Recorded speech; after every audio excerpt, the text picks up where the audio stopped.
Good morning students. आज मैं winter break के अंदर एक स्टोरी टेलिंग सेशन में आपके सामने एक नई स्टोरी लेके आया हूँ और आशा करता हूँ आप लोग बहुत अच्छी तरह से इसको सुनेंगे और साथ ही साथ इस स्टोरी को याद करके इससे रिलेटेड जो क्वेश्चंस है जिसको मैंने कर दिया है उनको भी आप याद करेंगे। परीक्षा में आपको बहुत अच्छी तरह से इनको लिखना है। तो सबसे पहले स्टार्ट करते हैं। जो स्टोरी है love across the salt desert.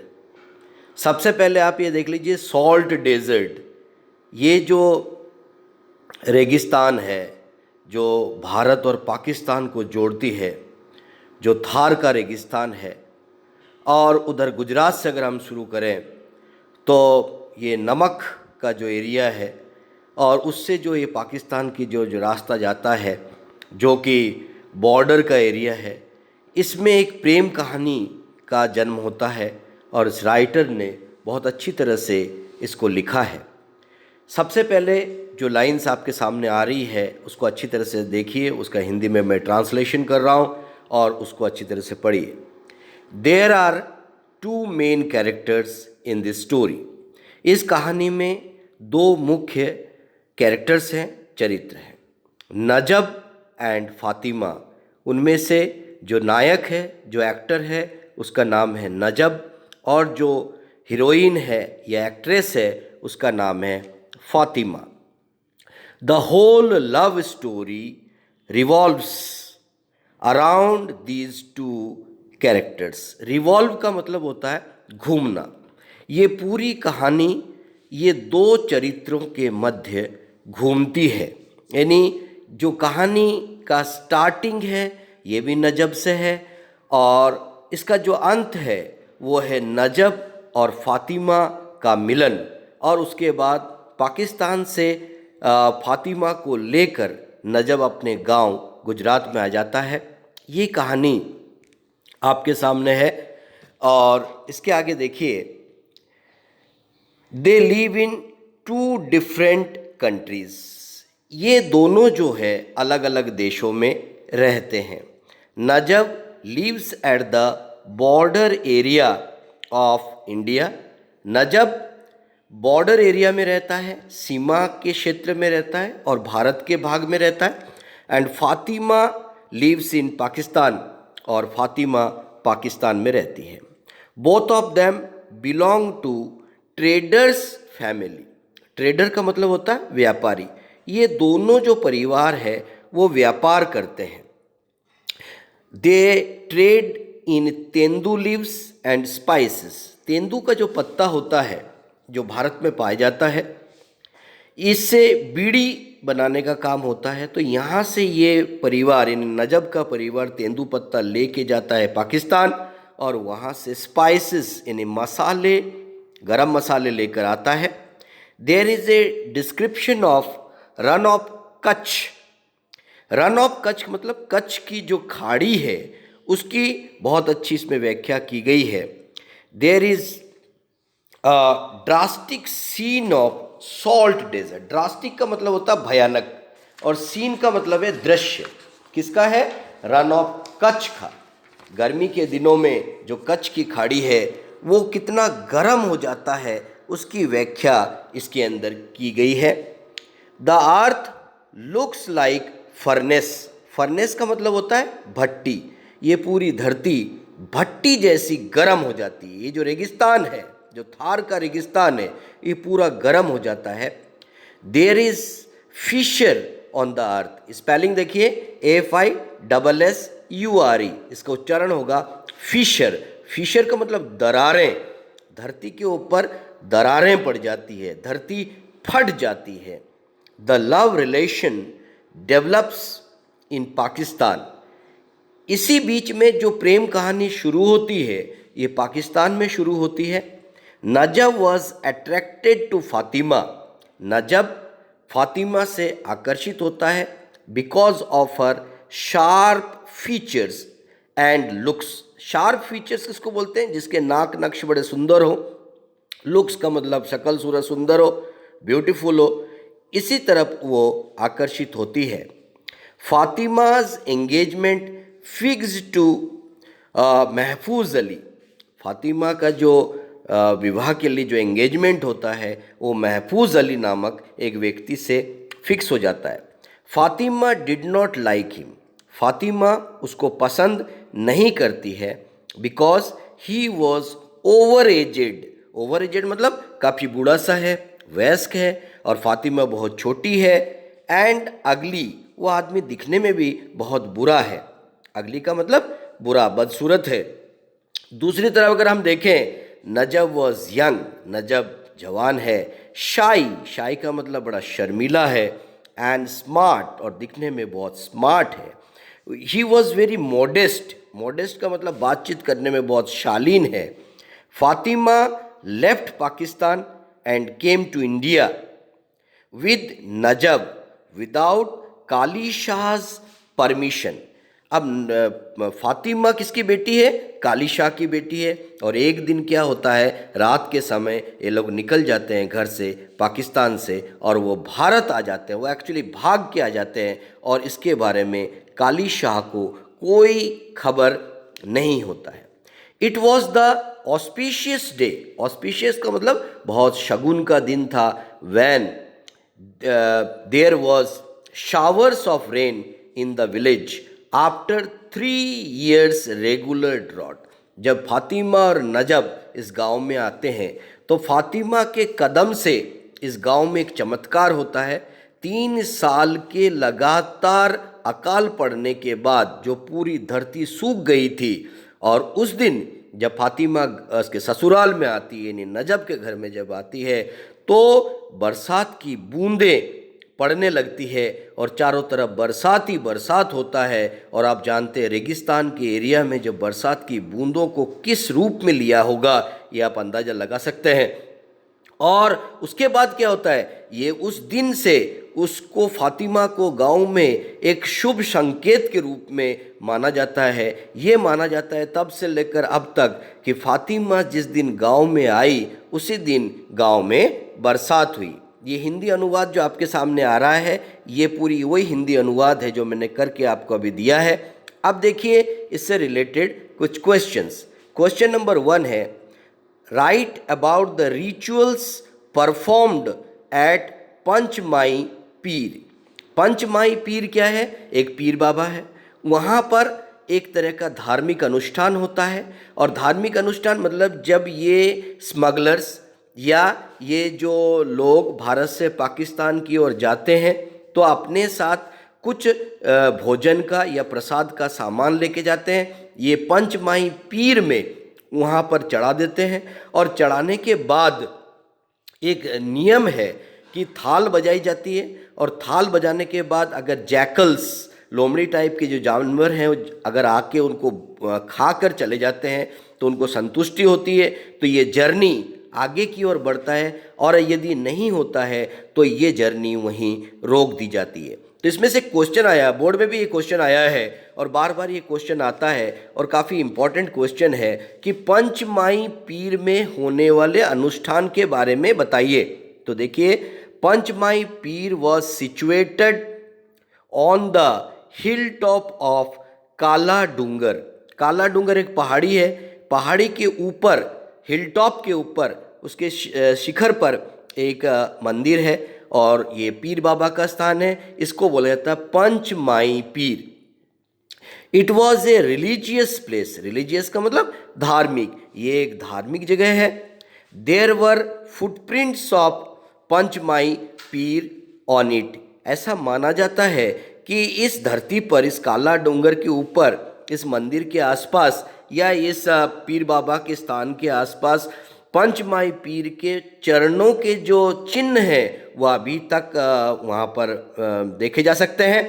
When someone wanted to start a work या न्यू वर्क, जब कोई व्यक्ति उस एरिया में, उस गांव के लोग कोई नया काम करना चाहते हैं और set out on a journey. Set out का मतलब यात्रा प्रारंभ करना, या कोई यात्रा प्रारंभ करते हैं तो क्या करते हैं, ही वुड गो देयर, तो पंचमाई पीर पे जाते हैं। टू पे होमेज, पे होमेज का मतलब श्रद्धांजलि अर्पण करना, होमेज का मतलब श्रद्धांजलि यानी पूजा अर्चना करना, माला चढ़ाना, अगरबत्ती लगाना, उसको पंचमाई पीर को याद करना, और उसके लिए जो भी भोजन है या जो भी प्रसाद है वो चढ़ाया जाता है। When he went there, he would leave some food there and started beating on his थाली। थाली हिंदी शब्द है। जब पूजा अर्चना कंप्लीट होती है तो प्रसाद वहीं पे छोड़ दिया जाता है और वहाँ पर एक थाल बजाई जाती है, और थाल बजाने के बाद क्या होता है, इन ए फ्यू मोमेंट्स, कुछ ही क्षण के बाद, jackals would come.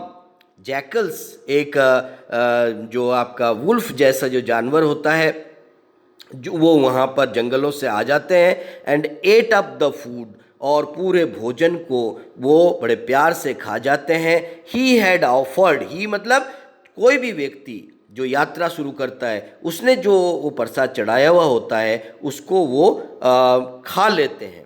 It would be a sign, sign का मतलब संकेत होता है ऑफ ऑस्पिशियसनेस। ऑस्पिशियस का मतलब शगुन, जैसे मैंने पहले बताया था, ये एक शगुन का संकेत होता है। If the jackals appeared to eat the offered food, यदि जैकल्स वो जानवर आ जाए और इस भोजन को खा जाए तो क्या होगा, the travellers would start his journey, तो वो जो ट्रैवलर होता है, वो यात्री होता है, वो अपनी यात्रा आगे शुरू कर देता है।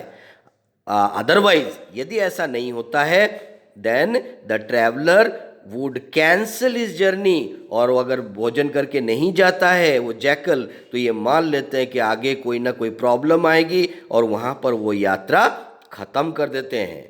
तो इस तरह से पंचमाई पीर पे जो अनुष्ठान है ये इस तरह के हैं। क्वेश्चन नंबर 2 देखिए, the image of Rann of Rann, Rann मतलब खाड़ी, Rann of Kutch, has been use twice in the story. इस कहानी में कच्छ की खाड़ी को 2 बार बताया गया है। इन द बिगनिंग, एक तो शुरुआत में, and also in the end, और अंत में। How was it associated with love, Joy and harmony among the characters. अब ये जो क्वेश्चन बना रहा है वो ये पूछ रहा है कि पहली बार नजब अपने पिताजी के साथ पाकिस्तान जाता है, कैसे जाता है, बड़ी मुश्किल से ऊँटों की सवारी करके जाता है, और इसका जो एक फेवरेट ऊँट होता है उसका नाम होता है अल्लाह रखा। अल्लाह रखा के बारे में भी क्वेश्चन पूछते हैं। अल्लाह रखा इसका साथ देता है, और कहाँ से जाते हैं ये कच्छ की खाड़ी से जाते हैं। उस टाइम सूखा पड़ा हुआ होता है और चारों तरफ चिलचिलाती धूप है, चारों तरफ रेंजर्स, और हिंदुस्तान और पाकिस्तान के बीच में जो रेंजर्स है वो जगह जगह गोली का निशाना बनाकर बैठे हुए होते हैं। तो उस टाइम एक कच्छ की खाड़ी का दर्शन इस किताब में कराया गया है। और अंत में जब नजब अपने पिताजी के बिना परमिशन से पाकिस्तान चला जाता है और वो फातिमा को भगा कर लाता है, तब भी ये कच्छ की खाड़ी वैसी ही गर्म होती है, परंतु अब की बार नजब के साथ उसके पत्नी फातिमा आती है, इसलिए इसको ये कष्ट भी कष्ट नहीं लगता है, और ये जो दृश्य है उसको बड़ा अच्छा लगता है, और उसके जो गरम गरम रेत है, उसकी जो परेशानियां हैं वो मिनटों में सॉल्व हो जाती है। तो इसलिए एग्जामिनर ने पूछा कि कच्छ की खाड़ी को 2 बार बताया गया, पहली बार और अंत में, दोनों में अंतर क्या है, किस तरह से लव अफेयर्स या उनकी प्रेम कहानी, उनके प्यार बनता है। तो इसका पॉइंट नंबर 1 देखिए, इन द बिगनिंग, शुरुआत में, when the run had been described, run का मतलब RANN, रन मतलब कच्छ की खाड़ी, खाड़ी के लिए आता है। had been described, शुरुआत में कच्छ की खाड़ी को बताया गया था। there was drought, उस टाइम क्या था, अकाल पड़ा हुआ था, सूखा पड़ा हुआ था। ड्रॉट मतलब सूखा। there was no hope for life, अब उस रेगिस्तान में जीवन की आशा नहीं की जा सकती थी। फातिमाज अराइवल इन द विलेज, परंतु अंत में जब फातिमा अपने गांव में आ जाती है, प्रूव्ड फॉर्चुनेट, वो उस गांव के लिए शुभ शगुन या लकी, फॉर्चुनेट का मतलब लकी साबित होता है। द डे शी अराइव्ड, जिस दिन फातिमा उस गांव में आके पहुंचती है, इट रेन्ड, वहाँ बरसात होती है, एंड द ड्रॉट एंडेड, और अकाल जो 3 साल से पड़ा हुआ था। क्वेश्चन पूछे कितने टाइम से पड़ा हुआ था, हाउ मेनी ईयर्स, तो 3 साल से 3 सक्सेसिव ईयर्स, लगातार 3 सालों से जो अकाल पड़ा हुआ था उसका अंत होता है। इन द एंड, अंत में, Najab flee away with Fatima through the Rann of Kutch. Fly away का मतलब भाग जाना, इलोप। वो फातिमा को लेकर जब भाग के आता है तो आने का रास्ता भी कौन सा होता है? Run of Kutch. In crossing the border, इस बॉर्डर एरिया को पार करने में हिज कैमल, उसकी जो ऊंट होता है जिसका नाम है अल्लाह रखा, हेल्प्ड हिम, वो उसकी बहुत सहायता करता है। शायद कोई इंसान भी इतनी सहायता नहीं कर पाता होगा। The rains is described again, यहाँ रेन्स बहुवचन में नहीं है, बरसात की बूंदों के लिए आया है, सिंगुलर में इसका यूज किया गया है। बरसात शुरू हो जाती है। हिज मदर, नजब की माँ घर में उसका इंतजार करती है। Helped him in this planning. देखिए, जब नजब फातिमा को लेने के लिए जाता, वो किसी को नहीं बताता, अपने पिताजी को भी नहीं बताता, आसपास को नहीं बताता है, परंतु वो अपनी माँ की आशीर्वाद लेके जाता है। माँ को इस प्लानिंग के बारे में सब कुछ मालूम होता है। His father became too much worried for Najab. अब पिता तो पिता है, पिता को मालूम नहीं नजब अकेला चला गया है, कहीं रेंजर्स उसको पकड़कर गोली मार दें, क्योंकि ये स्मगलिंग का धंधा करते हैं।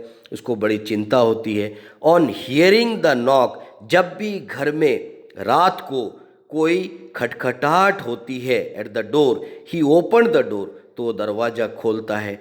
3 टाइम्स, एक रात में 3 बार दरवाज़ा खोलता है, इस आशा से कि शायद उसका बेटा आ गया होगा। But it was due to wind, wind का मतलब तेज हवा चलने के कारण ही दरवाज़ा खुलता है, और वहाँ पर उसके बेटा दिखाई नहीं देता है। और उसके अंत में फिर वो एक आवाज़ और होगी जिसमें ये फातिमा और नजब दिखाई देंगे। क्वेश्चन नंबर 3 है, why did the run look like a paralysed monster. ये क्वेश्चन में 2 शब्द बहुत कठिन है जिसको समझना है। ये पिछले साल बोर्ड के एग्ज़ाम में आया भी है।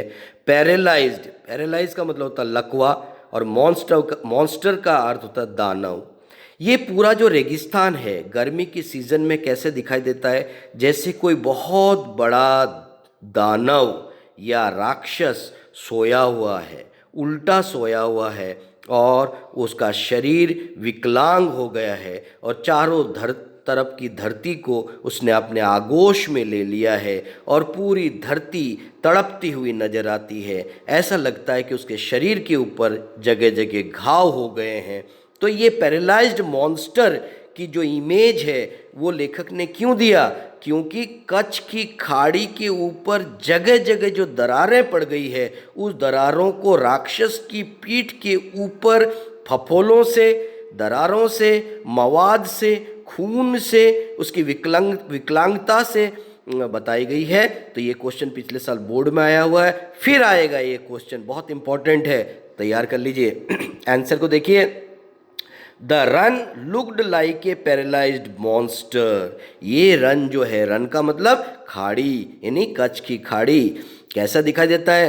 पैरालाइज्ड, विकलांग, एक अपाहिज, एक लकवाग्रस्त, मॉन्स्टर यानी दानव जैसा लगता है। Because the earth had cracks, क्योंकि धरती के ऊपर क्रैक्स किसको बोलते हैं? जो फट जाना, पूरी धरती फट गई है। And the monsoon had ignored the region, monsoon मतलब बरसात का मौसम जो है, उसने शायद इस क्षेत्र को भूल गया है, मतलब बरसात नहीं हो रही है और चारों तरफ दरारें पड़ी हुई है। आगे देखिए, the earth looked like a monsters back. पूरी धरती कैसे दिखाई दे रही है? जैसे कोई दानव है, उसका जो पीठ है, पीठ मतलब वो उल्टा सोया हुआ है, और उसके पीठ पे क्या है? Back with scabs and scar. Scab and scar का मतलब होता है घाव या छिल जाना। जब शरीर का ऊपरी भाग छिल जाता है, दरारें पड़ जाती, खून और मवाद आता है, उसको बोलते हैं स्कैब एंड स्कार। टिश्यूज दिखाई देने लगते हैं। And dried blister skin, dry का मतलब सूखा हुआ, ब्लिस्टर का मतलब फफोला, जिसमें पीप वगैरह निकलता है, स्किन जगह जगह झुलस जाती है। ऐसी बुरी तरह से दानव का शरीर जैसे दिखाई देता होगा, जो कि धर्म ग्रंथों में लिखा हुआ है कि पाप का जब जन्म होता है तो पीठ पे ऐसे घाव हो जाते हैं और दानव राज करते हैं। उसी इमेज को इसमें दिया गया है। यहाँ पर आपको बहुत ज़्यादा समझने की ज़रूरत नहीं है, सिर्फ इतना समझ लीजिए कि धरती वीराना है, चारों तरफ पानी की कोई बूंद नहीं है, चारों तरफ गर्म हवाएं चल रही है, धरती फट गई है और उस पे चलना बहुत मुश्किल काम है। और चारों तरफ एक मिरेज का मतलब क्या होता है, जैसे कोई मृग तृष्णा के लिए कोई हिरण दौड़ता है पानी पानी करके और उसको पानी नहीं मिलता है और वो मर जाता है, जिसको मृग मरीचिका बोला जाता है हिंदी में, वो चीज़ यहाँ पर दर्शाई गई है। Question number 4, what important incident occurred when Fatima came into the village. ये क्वेश्चन भी बहुत इंपॉर्टेंट क्वेश्चन है कि वो कौन सी महत्वपूर्ण घटना घटी जब फातिमा गांव में आई। एक लाइन का आंसर क्या है, उस दिन बरसात हुई थी। जैसा मैंने पहले बताया है कि बरसात को शगुन माना गया था। किसी गांव में, किसी शहर में, किसी देश में अगर 3 साल तक पानी की एक बूंद नहीं हो और एक व्यक्ति के आने से उस गांव में बरसात हो जाए तो क्या माना जाएगा, एक शगुन माना जाएगा, एक महत्वपूर्ण घटना मानी जाएगी। तो आंसर देखिए, the important incident was that, महत्वपूर्ण घटना वो थी, the first rains came to the day when Fatima came into the village. बरसात की बूंदें गांव में तब आई, यानी बरसात तब हुई जब फातिमा गांव में पांव रखती है। यानी उस लड़की के पांव रखने से एक शुभ शगुन माना गया। It had rained after 3 successive years. यहाँ बरसात कैसे होती, 3 सालों के लगातार। सक्सेसिव वर्ड किसके लिए आता है, लगातार, रेगुलर। जो ईयर्स ऑफ ड्रॉट, अकाल 3 साल तक लगातार पड़ रही थी। उसके बाद में जब फातिमा के कदम गांव में पड़ते हैं तो बरसात की बूंदें होती है और खूब बरसात होती है। And the incident became memorable. Memorable मतलब यादगार, इंसिडेंट मतलब घटना, और तब से उस गांव में फातिमा की घटना को याद किया जाता है। और आगे देखिए question number 5, why was it not easy to cross the boundary. Bharat और पाकिस्तान के बीच में जो लाइन ऑफ कंट्रोल है, जो बाउंड्री है, उसको पार करना संभव नहीं है, यह संभव नहीं था, यह इतना आसान नहीं था। How were people checked while crossing the border. किस तरह से भारत और पाकिस्तान के बीच में जो स्मगलिंग करते थे लोग, जो जाने की उनकी इजाज़त नहीं थी, चोरी छुपे रात के अंधेरे में जाते थे, सुरंग बनाकर जाते थे, तो उनकी चेकिंग कैसे होती थी, ये क्वेश्चन पूछा गया है। यह हालांकि पिछले साल क्वेश्चन में आया नहीं है, मगर मैं इसको इम्पोर्टेंट मानता हूँ क्योंकि इसका डिस्क्रिप्शन बहुत ज़्यादा दिया गया है। ये दोनों देशों की इमेज का भी एक क्वेश्चन है, तो ऐसे क्वेश्चन जरूर आने की संभावना रहती है। It was not so easy, ये इतना आसान नहीं था, टू क्रॉस द बाउंड्री, कि इस बाउंड्री को क्रॉस करे, because there were patrolling. Patrolling का मतलब क्या होता है, गश्त लगाना। Parties of both the countries, दोनों देश की सीमा पर जो सेनाएं हैं, जो सेना है वो गश्त लगाती है। People were checked from the bamboo watch towers, वहाँ बांस के बड़े बड़े मचान बनाए गए जिनको नाम है बैम्बू, बैम्बू यानी बांस। वॉच टावर्स मतलब जहाँ बैठ के निगरानी की जाती है, ऐसे टावर्स बनाए जाते हैं, बड़े बड़े मचान बनाए जाते हैं बहुत ऊंचाई पर, जो कि सीमा रेखा पर दोनों तरफ बनाते हैं। थ्रू बाइनोकुलर्स, बाइनोकुलर्स का अर्थ क्या होता है, दूरबीन। उनमें बड़े बड़े दूरबीन लगाए जाते हैं जो रात के अंधेरे में भी वो देख सकते हैं। By the Indus ranges, Indus का मतलब हिंदुस्तान के जो रेंजर होते हैं, जो कि सैनिक होते हैं, वो देखते हैं वाइल क्रॉसिंग द बॉर्डर, कि कोई आदमी बॉर्डर क्रॉस करके जा तो नहीं रहा है। अगर इलीगली कोई जाता हुआ पाया गया तो उसको वहीं मार गिराया जाता है। Question number 6, why was Fatima happy. Fatima खुश क्यों थी, despite she was leaving her country as well as home. Pakistan से अपने बाप को, जिसका नाम है, पिता का नाम है काली शाह, उसको छोड़कर वो आ रही थी। घर परिवार देश सब कुछ छोड़ के आ रही थी नजब के साथ एक दूसरे देश में, फिर भी वो खुश थी। क्यों खुश थी, इसके पीछे कारण क्या है। Najab and Fatima loved each other, जैसा कि आपको पहले मालूम है, नजब और फातिमा एक दूसरे से प्यार करते थे, वेरी मच, बहुत ज़्यादा। वह Najab went to Fatima to take her with him, जब जब पाकिस्तान गया फातिमा को लाने के लिए, he was facing so many problems, उसको कई सारे कठिनाइयों का सामना करना पड़ा। शी बिकेम वेरी हैप्पी, परंतु फिर भी फातिमा खुश थी, because it was the sweet fruit, एक ऐसा मीठा फल था दोनों के मिलन का, विच बोथ ऑफ देम, जिसको दोनों ही had been expecting for a long time, पूरे जीवन पर्यंत याद रखना चाहते थे। ये जो प्रेम संबंध था, जो विवाह में परिणित हुआ, चाहे वो भाग के आए हों, परंतु उनके जीवन का जो लक्ष्य था वो उनको पूरा हो गया, और उनका जो सॉल्ट डेजर्ट को पार करके दोनों देशों के बीच में जो रिश्ते के लिए एक तारतम्यता, एक कनेक्शन जो इन्होंने किया, ये पूरा हो गया था। ये एक स्वीट फ्रूट था, एक मीठा फल था, जिसको दोनों ही बहुत समय से एक्सपेक्ट कर रहे थे। तो आशा करता हूँ आप लोगों ने इसको बहुत अच्छी से सुना होगा, बार बार सुने इसको और क्वेश्चंस को लिखें, होमवर्क चेक करवाएं, और अगली कहानी फिर मैं लेके आऊँगा।